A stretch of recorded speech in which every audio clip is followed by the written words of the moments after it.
Hey everybody, we're going to Rob's Homelite XL-2. I actually have it running, well, what I think is pretty good, but there's one little problem with it, and I want to show you, see how well this shows up on video.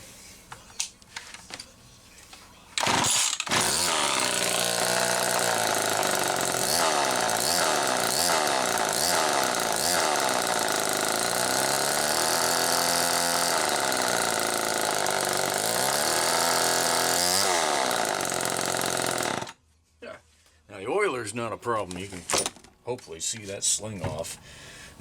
That's doing its job. The clutch is slow to engage, and I thought, well, maybe it just has some crap up in it, and it may well. It may have gotten some oil up in there. Unfortunately, I didn't know that when I had this thing apart previously. Everything looked pretty straightforward there. But I went ahead and did a couple test cuts. I tried spraying a little bit of, damn, that little thing's sharp. I sprayed some carburetor, brake cleaner up in there, hoping I could flush that clutch out. And when I went out to make a couple test cuts, it was not what I would consider to be impressive. So here we are. Why do it once when you can do it twice? And yes, that was intended to be a smart aleck remark. I hate doing things twice, even if it's not that hard.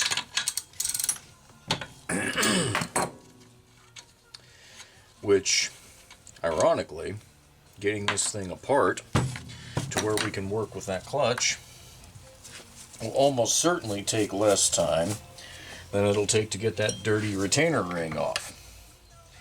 So this XL-2 is an original. Serial number indicates a 1972 model. That's when they would have come out.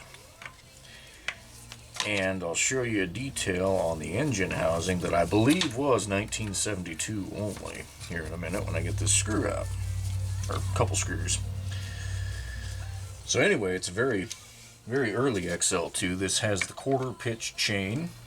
The chain is not in the greatest of shape. I'm going to have to order, Rob wanted a backup, so I'm going to have to order that from Bailey's. I don't keep any quarter pitch on hand that I know of. I'll double check my piles, but I don't think I've ever seen a need to. So, yeah. Anyway, see how the Homelite is actually cast as part of the engine housing? That's how you know it's an old one. Like I say, I think it was only 72. It might have been partway through 73. I won't swear to it, but they didn't do it for very bloody long. And this spark plug boot is not cooperating. You got to get it to start heading out before the muffler gets to the back of the case here. Otherwise, it makes your life difficult. And see that? I didn't take that off. When it's installed right, that throttle rod slips right out. And the number one way to break this that I know of is actually taking it off. And sure, some get broken from being dropped or something like that, but not most of them. Now, what the hell?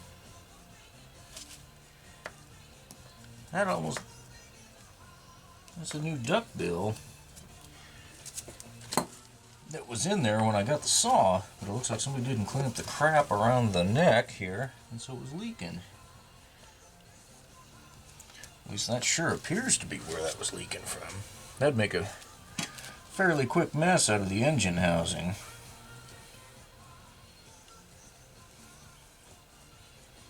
Come on, baby.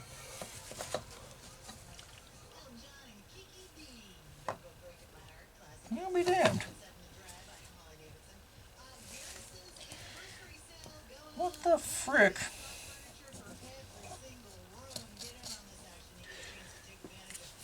very uncommon to find a defective new duckbill valve.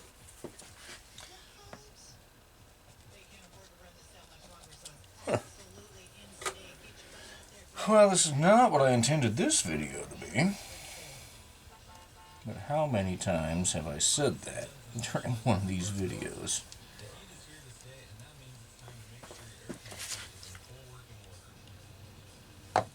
I'll be damned. Alright. Okay, so you guys can see, I will zoom in the video when I'm processing it. Now I can look back there and I see that clutch looks good. So it's got to be oil contamination. And that's really, it'd be so nice if I could do this without trying to pull this, but I can't. So there's a snap ring here. You can see it. Or at least you will when I zoom it in. People have tried plier methods. They have tried, well, just about everything. Really, the best method is cussing a lot and hoping for the best. You got to start working it loose. Now this one, you come on, is ouch. There's cuss number one. This one appears to have a piece broken out of the end. And I don't know if I can actually use that to my advantage or not. I've got to spread a little bit. What you want to do, and again, this is kind of a no-duh, but try and get it the hell out of here without jacking up the groove in the crankshaft. And without shooting yourself in the bloody eye. Oh man, I can't believe that worked. And I know you couldn't see shat. Whew, but there she goes. And then once it's off, you set it aside and you go to your parts bin. And you dig through your parts bin.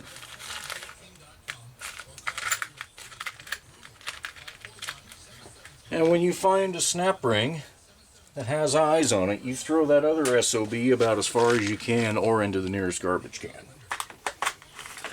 I have those for sale in the store. I don't remember the part number off the top of my head. But do yourself a favor and don't put one of those ridiculous pieces of crap back on there.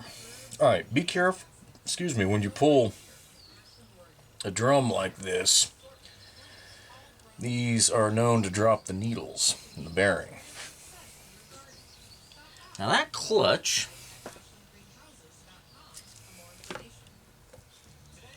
doesn't look worn, but there's not a bunch of oil up in here. I mean, this is...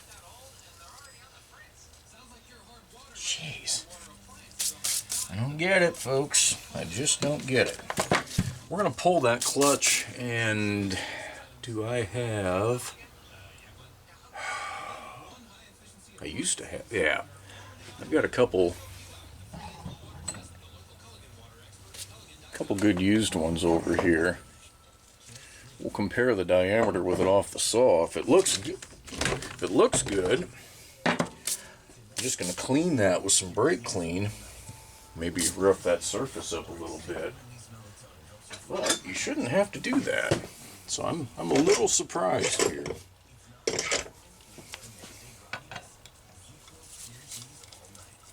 Let's see if I can get away with this.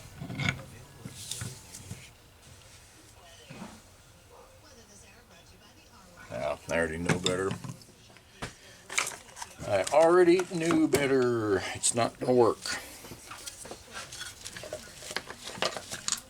I thought, man, I can hold on to that flywheel tight enough and I won't rip my finger apart, and anybody who believes that, myself included, is full of crap. And then the thought goes through your mind, well, if I wedge a screwdriver just right, I won't break a fin on that flywheel. And if you believe that, pretty good odds you're going to be going out and looking for a flywheel. So, This one might have been able to use a plastic or, metal piston stop. But rope is almost guaranteed not to break anything. The only time you get in trouble with rope that I am aware of is when you don't have your piston on the upstroke. So coming back up, get it past the muffler port so you can't accidentally jam some rope in the muffler port. That will make a mess and conceivably could break something. But then when you do it this way, pretty anticlimactic getting the clutch loose.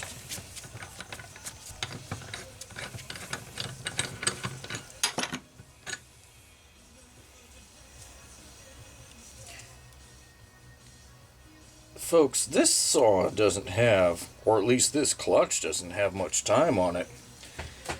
You see those grooves? Those are the machining grooves. You really see it right there.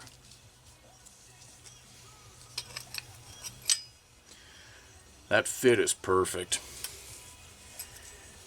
So even though there's not a bunch of garbage on here,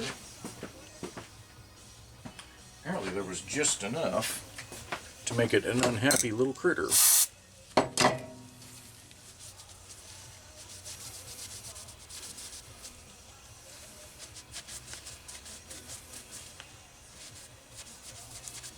God. Yeah. That's crazy.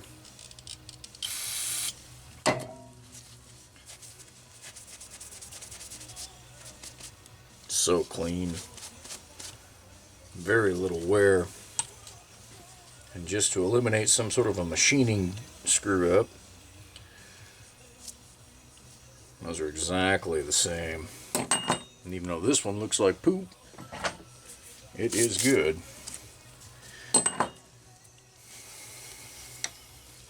Maybe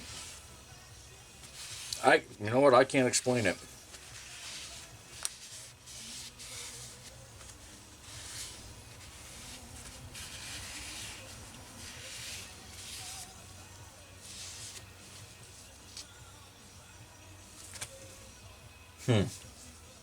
There's a bit of a glaze inside this drum.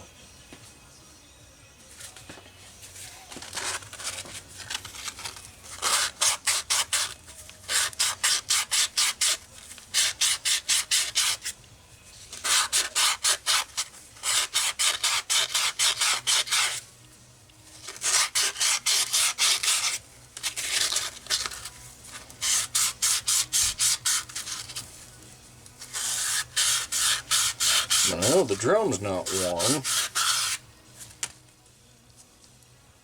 Those teeth haven't done anything.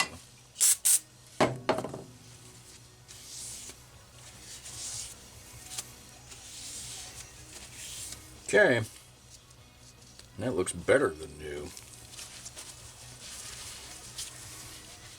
Suppose, since I got this off, I can see the gobbledygook here. Might as well get it loose.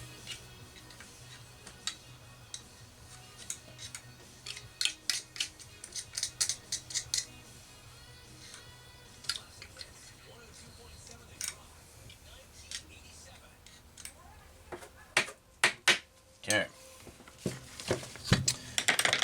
Now, the one mistake you don't want to make is reassembling that with greasy hands or, excuse me, gloves. Because then all the hard work you just went to is wasted.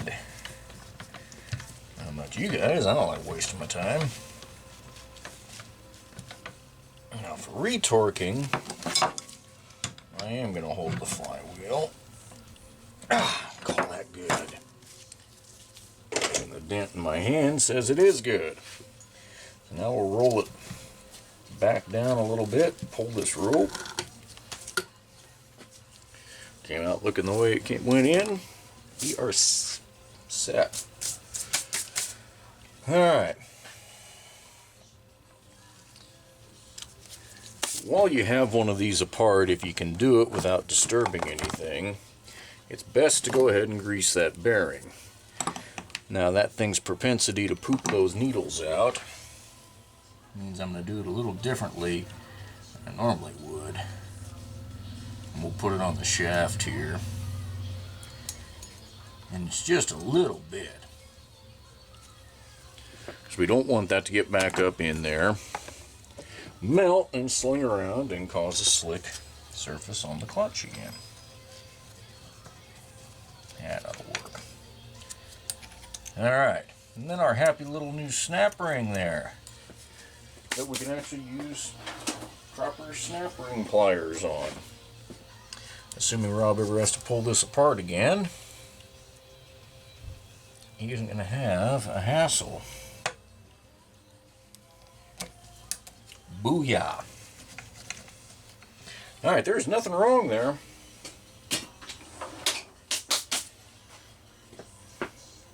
Not a damn thing, so we're going to put it back together. Like I said, I already had this apart. I did new hoses, put a carb kit in, and that's about it.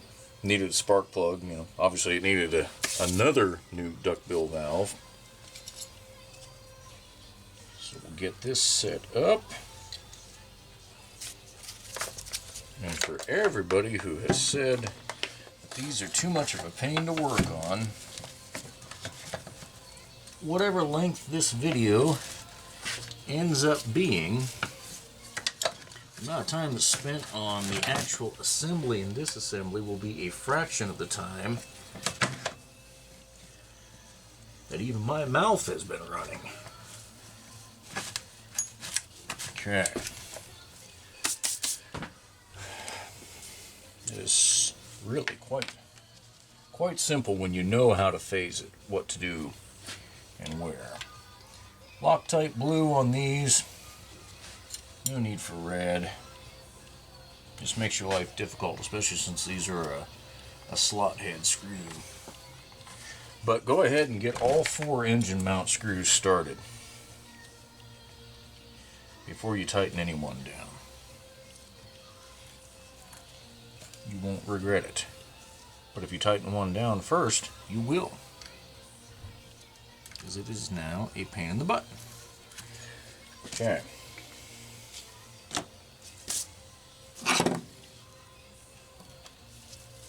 Especially the plastic housing saws, the later ones,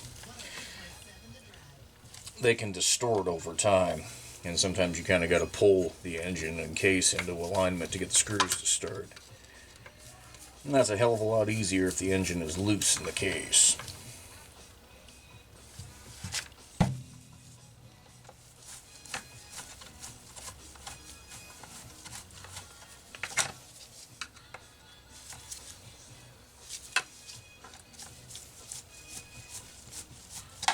Oop, come on now.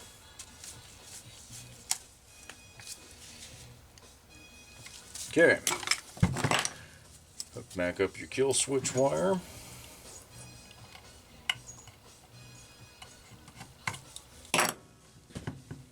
Alright, even though these air filter covers are meant, in theory, to be removable without taking the starter cover off, if you've got the starter off, it is so much easier to get it in place first.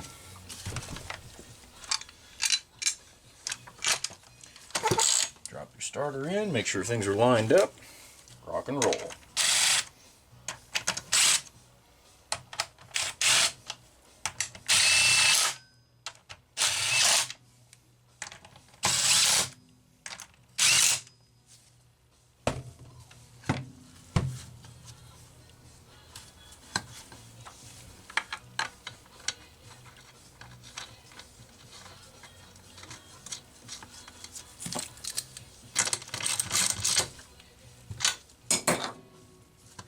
Okay, so a few details. This is the original Homelite hard nose bar. If you're going to run quarter pitch chain, you got to have one of these. Because I'm not aware of a quarter pitch sprocket nose bar that fits this saw. But note a detail they added. There's 2 different adjustment slots there, and I have to assume it because this tiny little chain, as it stretches, has some dimensional differences, or when a brand new chain is installed, you may have to go to a different adjuster than when you're finishing the chain up. I know as I'm tightening it up right now, I'm using this back slot because this chain is pretty close to done. Whoever was filing it previously didn't pay very close attention to their angles, and one side was easily at a 15 degrees sharper angle than the other side. So I corrected that as much as I could on the grinder, but there just wasn't enough tooth left. So I got it to where it'll cut reasonably well. The bar went for a trip on the bar shop. It wasn't bad, but it had definitely seen the effects of that inconsistent filing. Come on, baby. There she goes. The original bar plate, too. You don't see too many of those. I've had a few in stock over the years. You see the later Super 2 style way more often. I just think this saw is cool because it hasn't apparently been molested that bad. Hasn't been run that much. I mean, there's not much paint wear on it, which is one of the dead giveaways of being run, because these things will lose paint pretty quick if they're rode hard and put away wet. Let's say this, that quarter pitch chain adjusts fast. A slight turn on that bar screw and you're tight. Okay, it's nice and smooth. Let's see how our acceleration is now.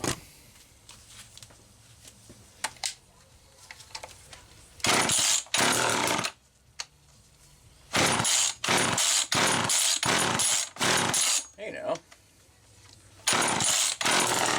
There we go.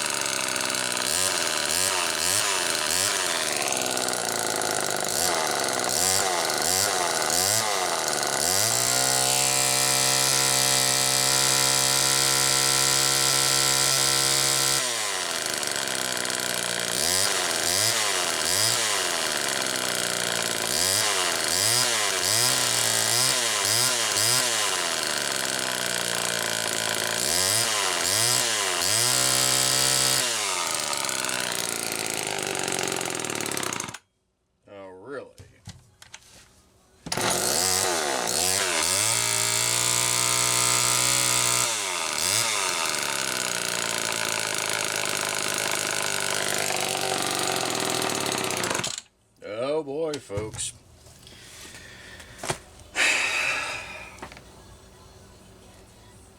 You know what that means. We have a leak somewhere. One of the crank seals is leaking. See, this is the kind of fun. Hadn't done that previously. But this is part of why, when I do a test run video, I always tell you guys, yep, we're going to let it sit for a couple days. Well, in this case, it didn't take a couple days, it took a couple hours.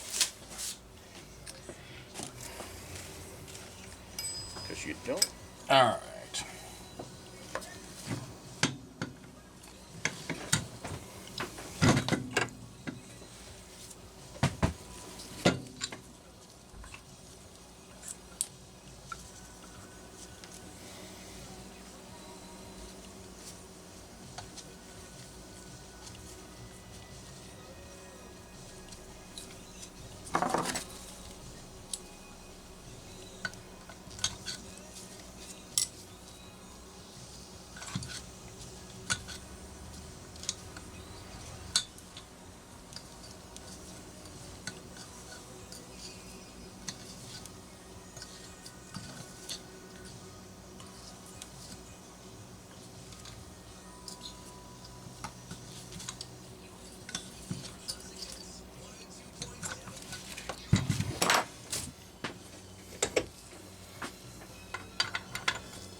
no guarantee if this clutch side seal is what's goofy, but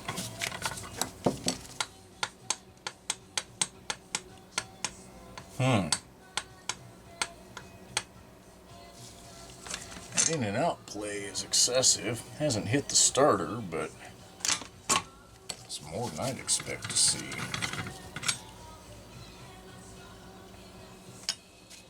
Yeah, knowing what I'm going to be doing, this is kind of a waste of time, but I guess for demonstration purposes, it is what it is.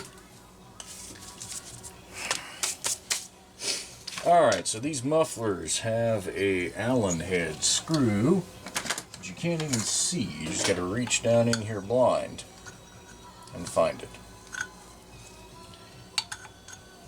It's not that size. I know a hex key barely fits in here.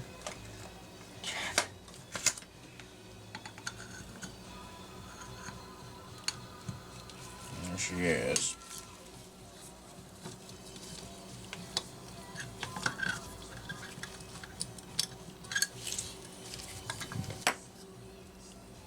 I'm not going to take that all the way out. I'm going to slip my rubber down behind it.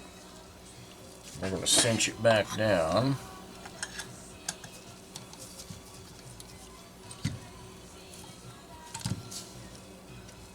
Make sure your ports are lined up. This isn't the best way of doing things, but hey. There she goes.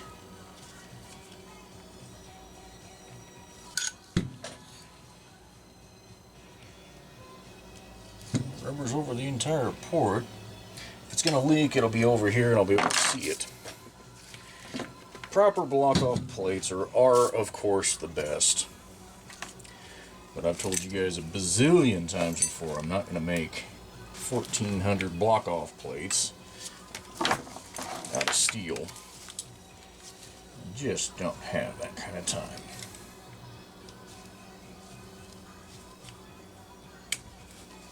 And I have found doing it like this, using your device that you already got, like a carburetor or a muffler, tends to work for me. So, as the old saying goes, if it ain't broke, don't fix it. That won't cut it.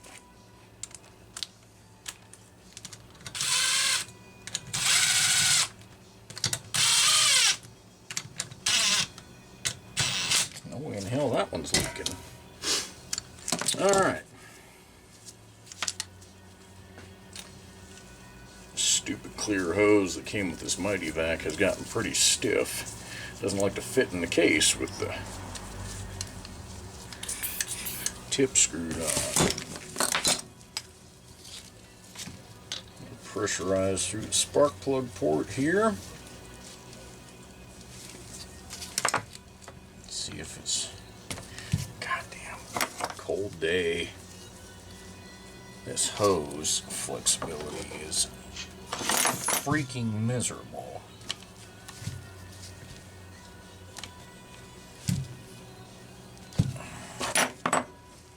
Okay. Wonder how this is going to go. Yeah. Alright. Pressure.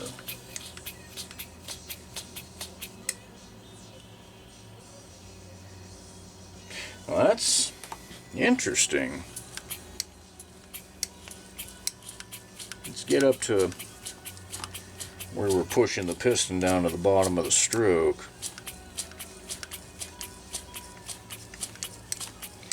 I'm higher than I need to be.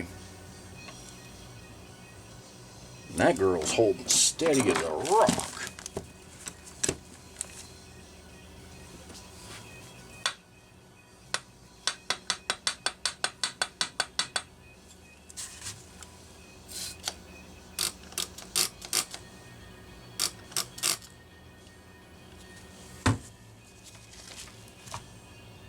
I'll be damned.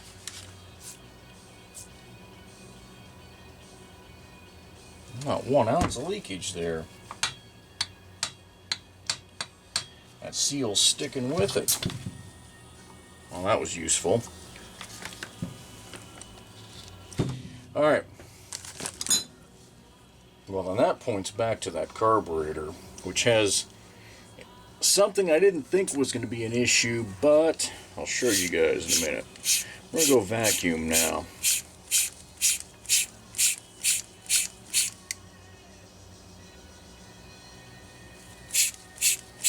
Try to get to 10 inches.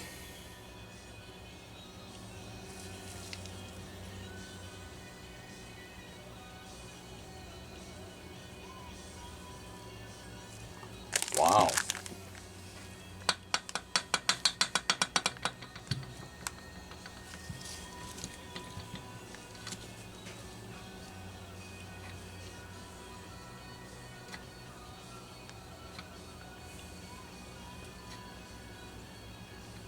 No matter what I do, she's rock solid. So I guess that wasn't a waste. We're not putting 20 bucks worth of crank seals in this bad boy. So I'll just show you an issue with the carburetor. Potentially. Couldn't find anything internal to explain this. Oop. I don't want to mess with this much, but watch it as I turn. That thing is bent to beat hell. So, I don't know if this carb was dropped at some point and it managed to bend that needle.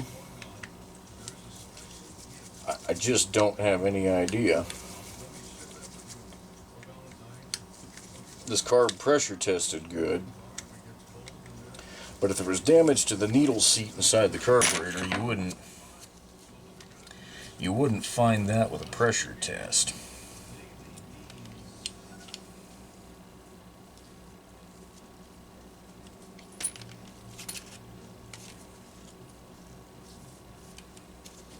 You can't see the circuit until you take the circuit plate. The only thing I didn't do is replace the check valve, because it passed. Alright, now I can see that needle tip.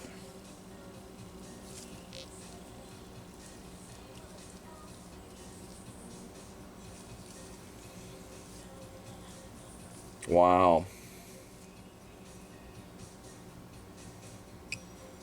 That's effed.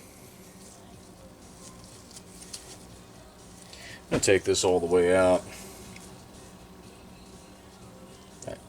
She's wobbling. Jeez. Oh, wow. Let's see if I can hold this up in a way.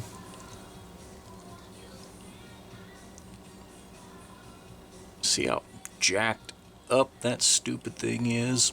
I know it's not focusing well. Hopefully that got it.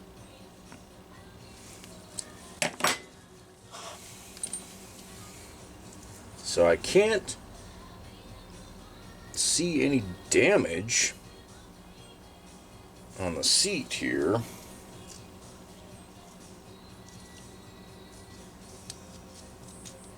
I don't know, folks.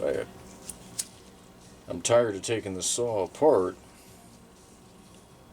I just don't know.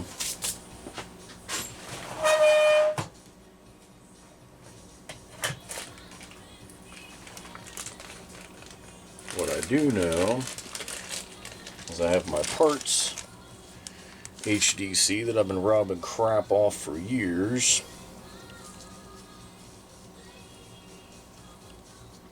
And we're going to find out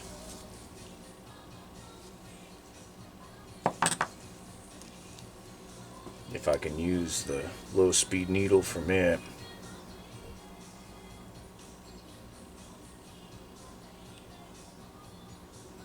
Almost looks like somebody's ground this needle tip too. I'm baffled by some of this. Well, who am I kidding? I'm baffled by the whole bloody thing. Shouldn't be happening.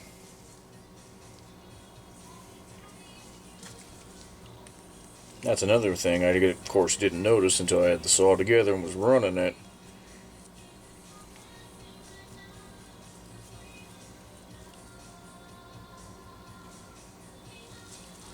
This isn't even the right needle. It's got the right depth. The tip of the needle is bent, and the shape is not proper.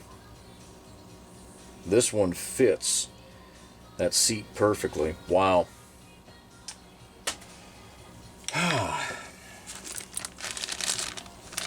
One more part used off of the piece of crap HDC. I don't remember why I parted that one out, if it had a bent choke shaft or whatever the hell it was. It has saved the day a couple, 3 times now. Damn.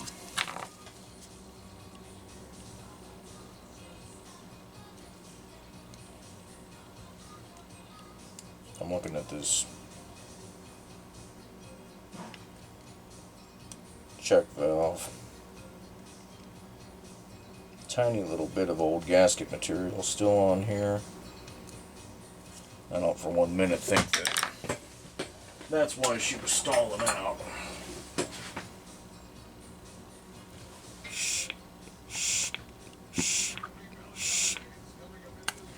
Nothing wrong with that valve.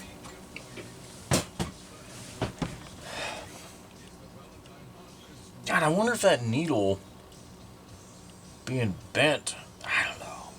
I don't know how the hell it could have wobbled in there. Although even a slight change would be enough to jack everything up.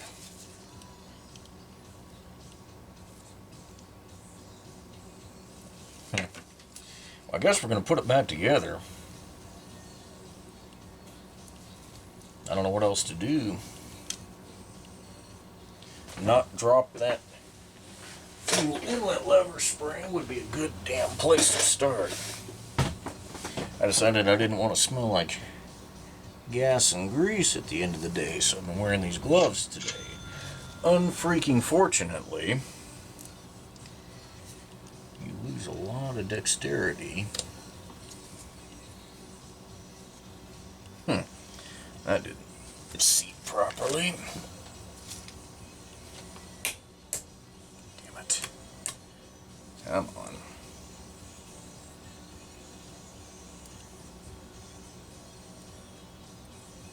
There we go.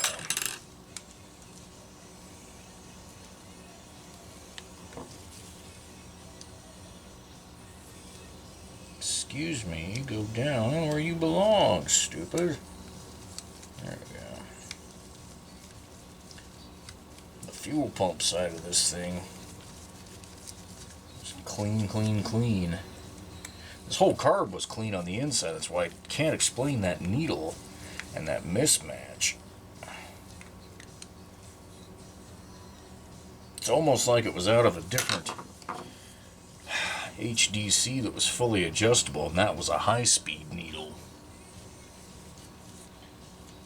Honestly, what it looked like. Most low-speed needles have a couple steps on them, and the high-speed is a taper. That one was a full taper, so I don't know. Alright, with all the other screwball crap that's happened on this saw, we are going to pressure test this carb as we assemble the inlet diaphragm.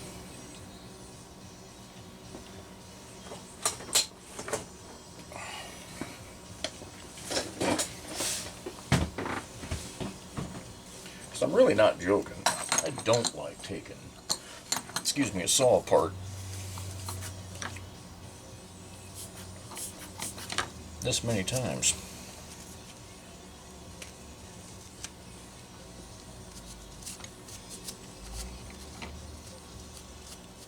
It's not. Thanks, dipstick. Still got fuel in this carb, so I really would rather not blast myself in the face with it. Kind of dumb. Alright.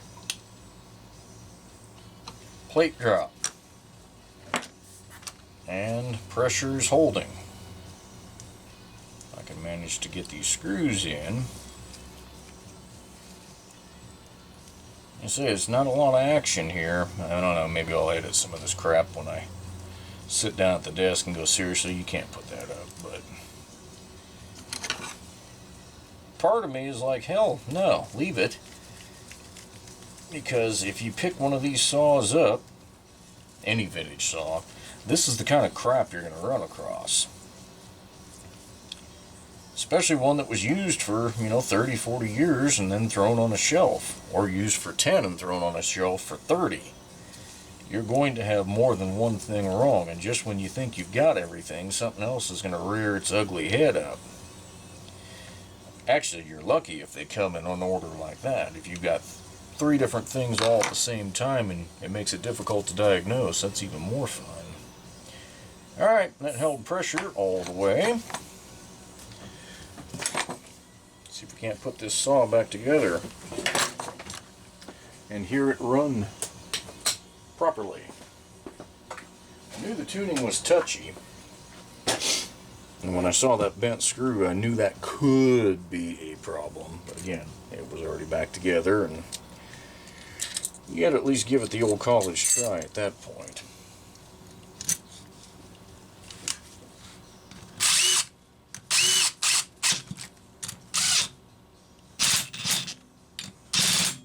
Okay.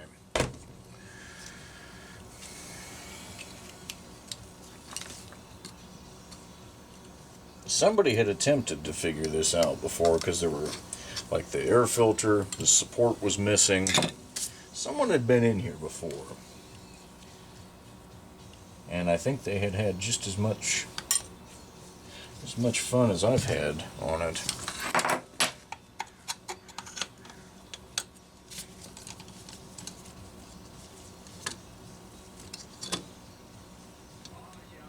Yep, that made a good seal, all right.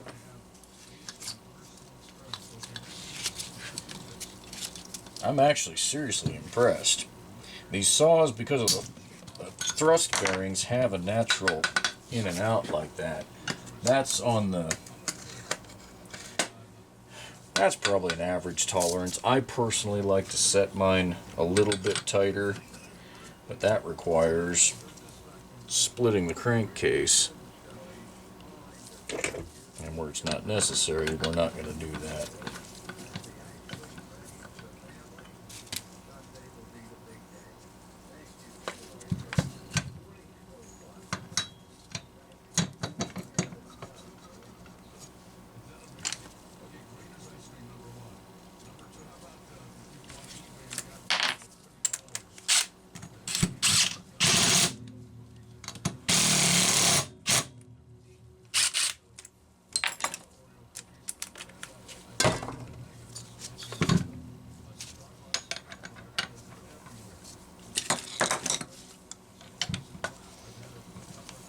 Nothing else, I'm gonna have a lot of crap to put away when this thing's finally running right.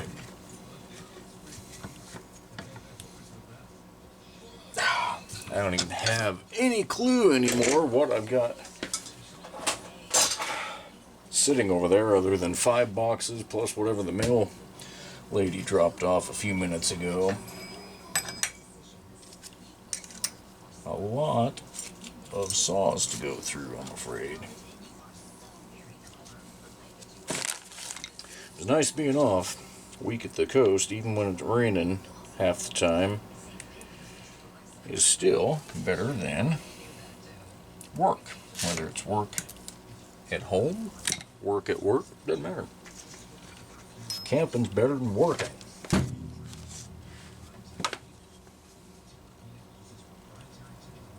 Okay.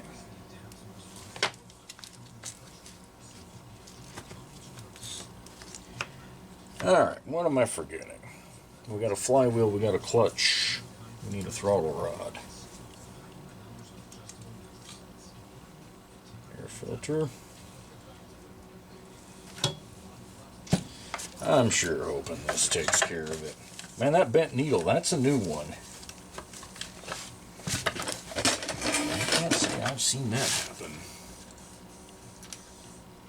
The wrong needle entirely, if that's what it was, and I'm pretty close to convinced that it was the wrong needle. I can see how that would happen, again, on a saw or a carb that had both needles, and if they were removed for cleaning and then got mixed up, I could see that.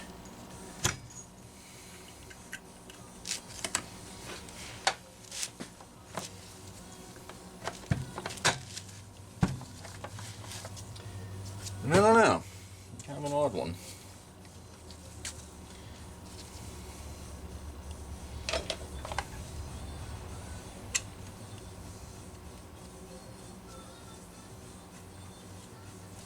Come on.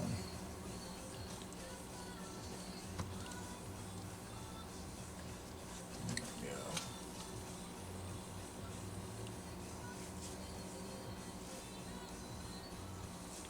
I get a lot of emails about HDC parts, hard parts.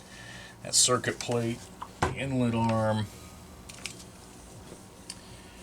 covers, it is all obsolete. Occasionally you can find a shop that has a few pieces left, but it's pretty few and far between. If you have a major problem, a major component broken or missing, I'm afraid you're pretty much headed to eBay. If it's not something I've got, you know, looking for a used replacement, even if it's just a core that you got to rebuild. That's just, these carburetors are old, and there weren't enough shops buying parts for Walbro to keep making the parts. I guess we're lucky we can still get those check valves, even though they aren't cheap.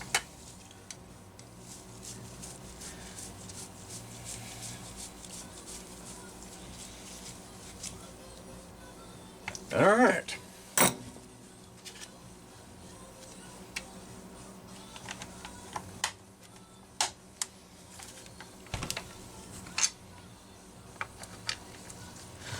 In case you're wondering where the front handle is, so am I. Must be still on Rob's bench, because it wasn't in the box. Alright, before I forget, get that to about 1 1/4 turns open. Based on the way this thing's been running, I'm guessing that's about right. But who knows? We are going to put the bar back on simply because I have somewhere for that damn oil to go. That oiler is working extremely efficiently. No reason to burn up a bar or a chain. Not on this saw.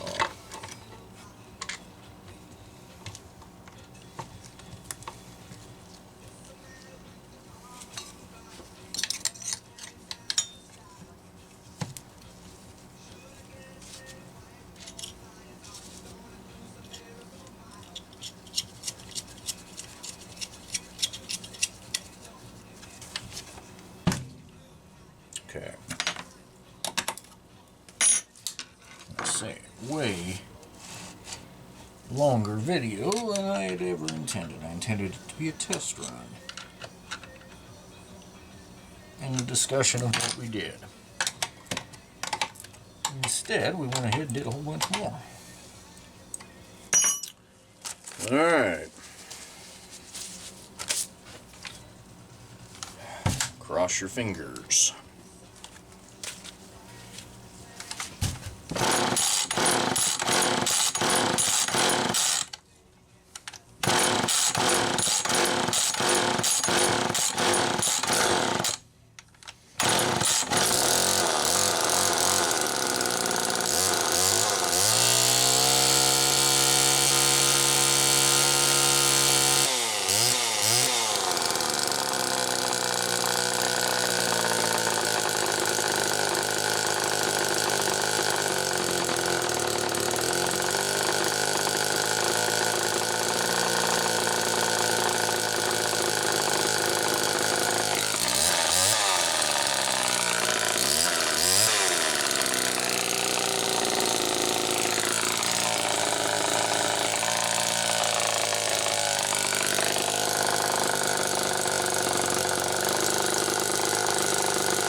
Okay. Famous last words. We're going to let it sit. See how it does in a couple days. Rob, I think it's pretty close. We'll see.